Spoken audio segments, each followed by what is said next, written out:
রাতের অন্ধকারে তারা সাঁতার কেটে বসে পড়ে জাহাজগুলোর নিচে লিম্পেট মাইন বসায়, তারপর সেগুলো বিস্ফোরিত করা হয়।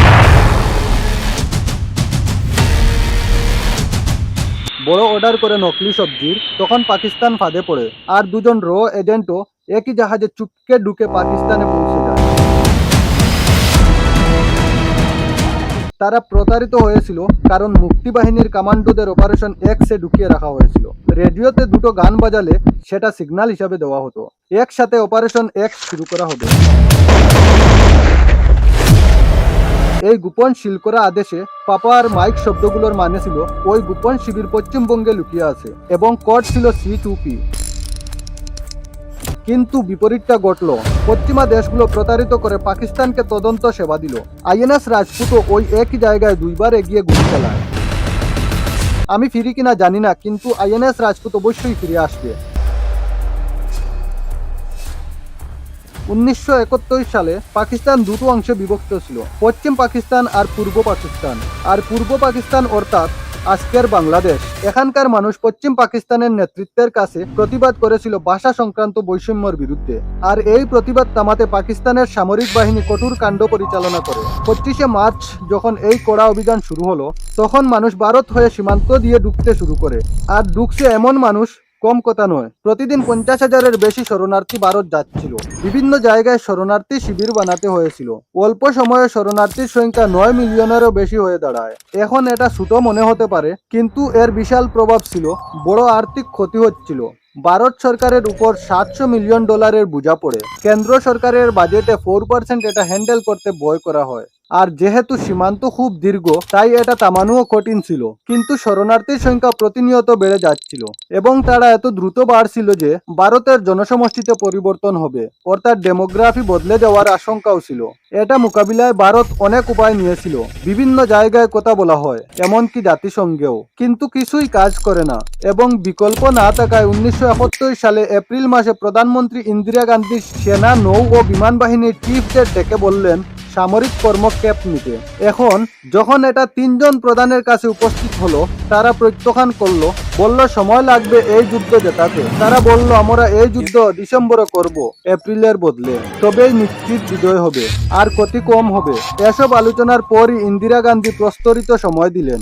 এখন ওই সময় মেয়াদে ভারতীয় বাহিনীর পরিকল্পনা ছিল প্রস্তারিত 6 থেকে 7 মাস পাকিস্তানকে এত দুর্বল করে ফেলা যাতে ডিসেম্বরের যুদ্ধ হলে সহজে বিজয় নিশ্চিত করা যায়। তাই এখানে মানচিত্রে দেখলে পাকিস্তানের সামরিক বাহিনী পশ্চিম পাকিস্তান থেকে পূর্ব পাকিস্তানে যাওয়ার কেবল 2টা রাস্তা ছিল, একটা বিমান পথ, অন্যটা সমুদ্র পথ। তাই 1 এপ্রিল 1971 ভারত ইতিমধ্যেই তাদের বায়ু অঞ্চল বন্ধ করে দেয়। এখন দ্বিতীয় পথ ছিল সমুদ্র পথ। পাকিস্তানের সামরিক জেনারেলরা সরবরাহগুলো সমুদ্র রুটে পাঠাচ্ছিল। ওই সময়ের নৌবাহিনীর প্রধান SM নন্দা বলেছিলেন ওই সমুদ্র পথটাও বন্ধ করা উচিত, যাতে অস্ত্র পাঠানো বন্ধ হয় এবং পূর্ব পাকিস্তান বিচ্ছিন্ন হয়ে পড়ে। এখন এই পরিকল্পনা ভালো ছিল, কিন্তু ভারত সরাসরি এটা বন্ধ করতে পারেনি, কারণ তা যুদ্ধের কাজ মনে হতো। তাই পরের মাসে 1971 সালে এর জন্য একটি পরিকল্পনা করা হয়। পশ্চিমবঙ্গে প্লাসি নামে একটি জায়গায় একটি গোপন লোকেশন নির্বাচন করা হয় এবং এর কোড নেম ছিল C2P। লেফটেন্যান্ট কপিল আর লেফটেন্যান্ট দাস ওই গোপন স্থানের ব্যবস্থাপনা করেছিলেন। সবকিছু সেট ছিল। মুক্তিবাহিনীর পর্যবেক্ষকরা আসল শুরু করলো। এই C2P শিবির এবং প্রশিক্ষণ দেওয়া হলো। মুক্তিবাহিনীর পর্যবেক্ষকরা আসতে শুরু করলো এই C2P শিবিরে এবং প্রশিক্ষণ দেওয়া হলো। এই প্রশিক্ষণে তাদের শেখানো হয়েছিল জাহাজ কিভাবে অভিযানে নেওয়া যায় এবং চুম্বকীয় লিম্পটে মাইন কিভাবে বসাতে হয়, রাতের অন্ধকারে কিভাবে নেভিগেট করা যায়, এসবও শেখানো হলো। পরিকল্পনা সোজা ছিল, সরাসরি যুক্ত হওয়ার বদলে মুক্তিবাহিনীর কমান্ডোগুলো অন্যান্যদের প্রশিক্ষণ দেবে, আর এই কমান্ডোরা রাতে সমুদ্রে সাঁতার কেটে পাকিস্তানের জাহাজগুলোর কাছে গিয়ে মাইন বসাবে। আর যখন পাকিস্তানের জাহাজগুলি একের পর এক ধ্বংস হয়ে যাবে, স্বয়ংক্রিয়ভাবে এই রুট পাকিস্তানের জন্য বন্ধ হয়ে যাবে।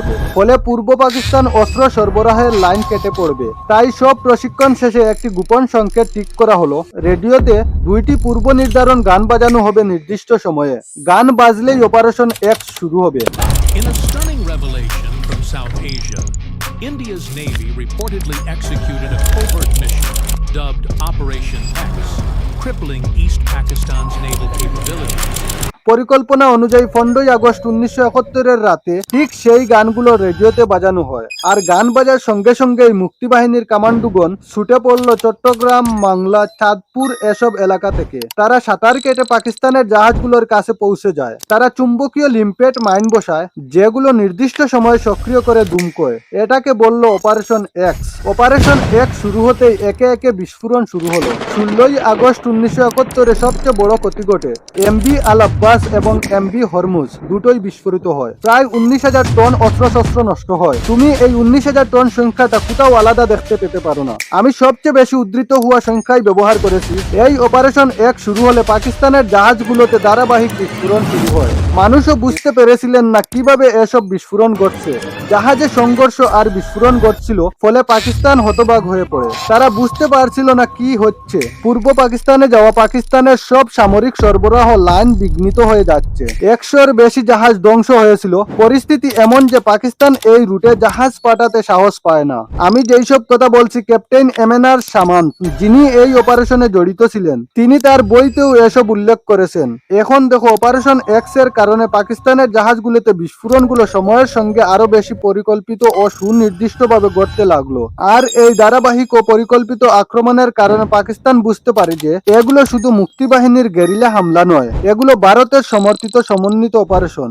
যুক্তরাষ্ট্র তখন পাকিস্তানের পাশে ছিল। তারা চাইছিল না ভারত পাকিস্তানের সামরিক কার্যকলাপে হস্তক্ষেপ করুক। এই ঘটনার সময় যুক্তরাষ্ট্র তাদের উন্নত গোয়েন্দা ব্যবস্থার মাধ্যমে ভারতে কার্যক্রম ও ট্র্যাক করেছিল। 26 সেপ্টেম্বর 1971 সিআইএ এর অফিস অফ ন্যাশনাল এস্টিমেট একটি গোপন স্মারকলিপি তৈরি করে। এই ডকুমেন্টটি পরে ডিসকোয়ালিফাই করা হয়েছে। Record of foreign relations of the United State এ তুমি এই ডকুমেন্টটি 144 নম্বর হিসাবে খুঁজে পাবে। এটা তার কপি। সেদিনও যুক্তরাষ্ট্র স্পষ্টভাবে লিখেছিল যে ভারত মুক্তিবাহিনীর সমর্থন দিচ্ছে। এখন যখন বিস্ফোরণগুলো পাকিস্তানে ঘটেছে আর ভারতের নাম উড়ে বেড়াচ্ছে, পাকিস্তান ভারতের বিরুদ্ধে আক্রমণাত্মক মুডে চলে যায়। পাকিস্তান তাদের বিমান এবং নৌ ইউনিটগুলো করাচি এবং তার নজদিক এয়ারবেসে ফরওয়ার্ড ডিপ্লয় করে। এখন পাকিস্তান যখন এই ফরওয়ার্ড ডিপ্লয় করলো, সব গোয়েন্দা তথ্য ভারতীয় নৌসদর দফতরে পৌঁছতে শুরু করলো। পাকিস্তান প্রতিশোধ নেওয়ার পরিকল্পনা করতে পারে অপারেশন এক্স এর সব ক্ষতি দেখা নিয়ে। তাই ভারতীয় নৌবাহিনী তাদের জাহাজগুলোর ব্যাপারে সতর্ক হয়ে উঠে, ঠিক ওয়ার্ল্ড ওয়ার 2 এর মতো। জাপান যখন পার্ল হারবার মার্কিনদের নোঙ্গর করা জাহাজগুলোর উপর আকাশ ঝাঁপিয়ে পড়েছিল, হয়তো পাকিস্তান অপারেশন এক্স এ ক্ষতি দেখে এমনই কোনো প্রতিশোধের পরিকল্পনা করছিল। তখন ভারতের সবচেয়ে গুরুত্বপূর্ণ বিমান বাহিনী জাহাজ আইএনএস বিক্রম তখন ভারতীয় জন্য একটি বড় নৌ সম্পদ ছিল। ভারতীয় মহাসাগরে এটা চলমান একটি এয়ারবেসের মতো, এক শহরের মতো বড়। এর উপর 20-25টি যুদ্ধ বিমান অপারেট করতে পারত। যুদ্ধে আইএনএস বিক্রম একাই গেম চেঞ্জার হতে পারত। তাই এটাকে নিরাপদ রাখা অত্যন্ত জরুরি ছিল। কিন্তু একই সময়ে আরেকটা সমস্যা ছিল, আইএনএস বিক্রমের কিছু মেরামতির কাজ এখনো বাকি ছিল। এর ক্যাটাপাল্ট লঞ্চারের ত্রুটি ছিল, আর A1 বয়লারের একাধিক জল ড্রাম ও মেরামত দরকার ছিল। এর স্পেয়ার পার্টস ব্রিটেন থেকে আনতে হলে 3-4 বছরের বেশি সময় লাগত। তাই একাধিক আলোচনার পর সিদ্ধান্ত নেওয়া হয় আইএনএস বিক্রমকে কি নিরাপদ স্থানে রাখা হোক নাকি যুদ্ধ তৈরি করা হোক। সবাই বলল মেরামত বাকি থাকায় এটাকে যুদ্ধে জড়ানো ভুল হবে। কিন্তু নৌবাহিনীর প্রধান SM নন্দা এবং ভাইস অ্যাডমিরাল হীরানন্দানী সকলের বিরুদ্ধে বলেছিলেন, আইএনএস বিক্রম আমাদের সবচেয়ে শক্তিশালী অস্ত্র এবং যুদ্ধ তৈরি করা উচিত। মেরামত তারা যুদ্ধ তৈরির সময়ে করে নেবেন।